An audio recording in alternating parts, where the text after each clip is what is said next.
Rian Ramos, sought-after leading lady ng Kapuso Network. Pabayaan mo na lang ako. Pabayaan mo ako. Isabel Reyes, most hated personality on television. Sa PCSO ka lumuhod dahil hindi ako charitable institution. Dalawang babaeng namumuhay sa iisang persona, pinag-uugnay ng magkakatulad na karanasan. Ngayong hapon, saksihan ang kanilang pagsasanib puwersa sa Intriga Hot Seat. This time, mas palaban at walang uurungan. No one tries to sampal me. Rian Ramos, tutuldo ka na ang katanungan ng mga tao tungkol sa kanya. Live na live! And I'm here with her. Kasama ko na ngayon ang fierce and fab kontrabida girl who is set to hit the big screens this March 14.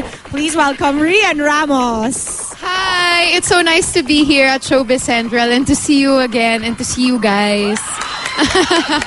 Yay. The feeling is mutual, Rian. You look great. Thank you.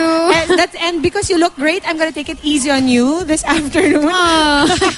Madali lang ang intriga. So paano kung pumasok ako dito na may eye bags? Ay, mahirap. Mahirap. Pero madali lang ang intrigahang pagdadaanan mo this afternoon. Like I said, magsasabi lang ako ng mga phrases and all you have to do, dudugtungan mo lang ito base sa unang na pumasok sa isip mo. Okay. So fill in the blanks, in other words. Great. Okay, so let's do it. First one, I am at my happiest kapag Pag nagtatrabaho ako, I'm at my happiest kasi feeling ko yun yung element ko. Parang pag nagtatrabaho ako, although lahat ng emotions nafe-feel ko pag nagtatrabaho kasi nga acting siya, kung ano-ano yung ipapa-feel sa'yo, hindi ako nakakapag-arte kung hindi ako masaya. So, pag nasa work ako, ibig sabihin, lagi ako masaya. Mm-hmm. And how did it feel playing a kontrabida this time? Ang hirap pala pag ikaw yung magpapaalam lagi na okay lang ba? Sasampalin kita? Saan ka ba nasanay? Yung peke o yung totoo ano gusto mo mangyari? Mahirap pala.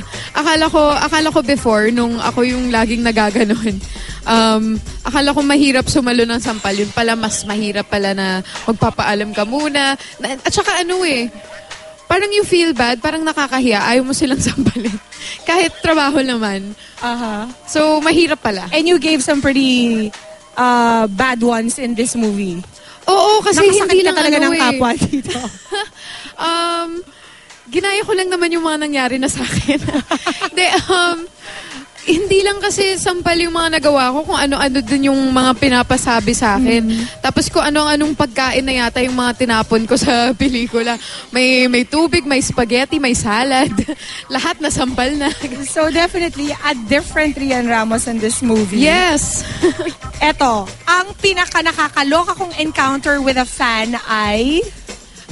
nakakaloka yung birthday ko nung October. Kasi yung fan group ko, yung Rianatics tsaka Cyberians, they threw me a party. Wow!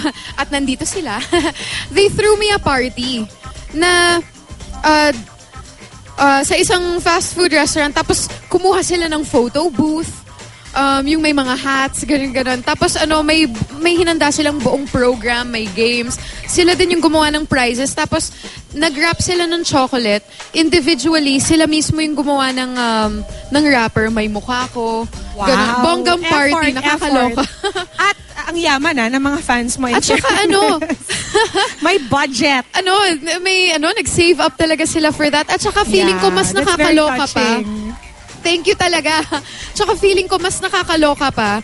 This coming March 18, mag-throw sila ng screening para sa amin. Wow. As in, parang may sarili kaming premiere night. At saka sabi ko, tutulong ako. Ayaw nila. Sabi ko, kahit giveaways, ayaw nila. Kaya nila. Kaya ng budget nila. Sabi nila, para sa akin yun eh. So, ayaw nilang tutulong ako. Eto, I'm sure a lot of people would like to know this. My most unforgettable on-screen kiss was with... Recently lang yan. Sobrang unforgettable yung... actually, buti na lang ito yung sagot ko kasi ito yung totoo. Kay Aljur. Recently kasi... Feb 13 kami nagtitaping. Past 12 a.m. na nung kinuna namin yung kissing scene namin. So, Valentine's Day na, for short. So, yung kissing scene namin, sobrang passionate siya. Ang haba, tapos, ang dami naming iba't ibang angulo. So, medyo matagal kaming nandun. Tapos, ayun nga, pag stop namin mag-kiss, ginreet niya kagad ako, Happy Valentine's Day, Rhea. Oo nga, no? So, unforgettable siya kasi kinis ko siya ng Valentine's Instant Day. Valentine's Day. Yes. How many takes exactly? Sabi mo ilang beses yun because of different angles? Oo, may angulo kami sa taas, sa gilid, tapos minsan sa gitna ng kiss. Yung nakakatawa kasi pag nasa gitna ng kiss, tapos nag-cut, hindi ka makakabitaw kagad eh. Kasi natural parang wala sa proseso. Sige na eh, nga. So, siguro mga 6 o something. Sige na, we'll try to buy your explanation for it. Ay, totoo naman. Hindi ko kasalanan yun kasi minsan, di ba, may flow yun. Yes, okay. Si Alger yun. Well, you just gotta Kasalanan watch niya. it. You just gotta see it to believe it. So, March 14 is the big date, right? Yes, March 14 mag-open yung My Contrabida Girl. Mm-hmm.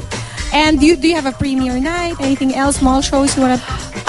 Ayun nga, magsa-throw ng screening yung mga yun fans ko. Yes, tapos in-invite ko naman si Alger. So hopefully, sana makapunta siya. And then, meron din kaming...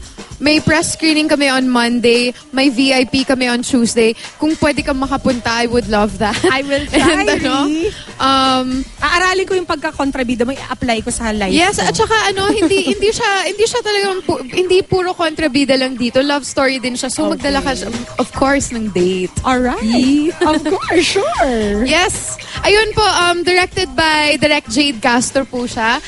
Brought to us by GMA Films. And yung mga kasama kong cast dito, sila Charisse Solomon, Kevin Santos, sila yung Jabea kasama namin dito. At saka marami pang iba. And maraming mga veteran na kontrabidas na mga kilala nyong lahat. Belia Flores is here. Si Sherry Hill, kasama din namin. Gladys Reyes, Maritoni Fernandez, kasama namin.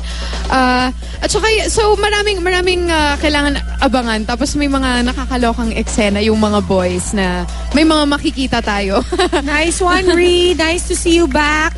And Thank good luck you. on the movie. And speaking of your leading man, Mr. Alger Abrenica is coming up next. Yes. So Don't Lie to Me. But first, I want to thank Camille Ko, Jot Losa, Coexist, House of Abaji, and Tony and Guy. And of course, Miss Rian Ramos. Thank you.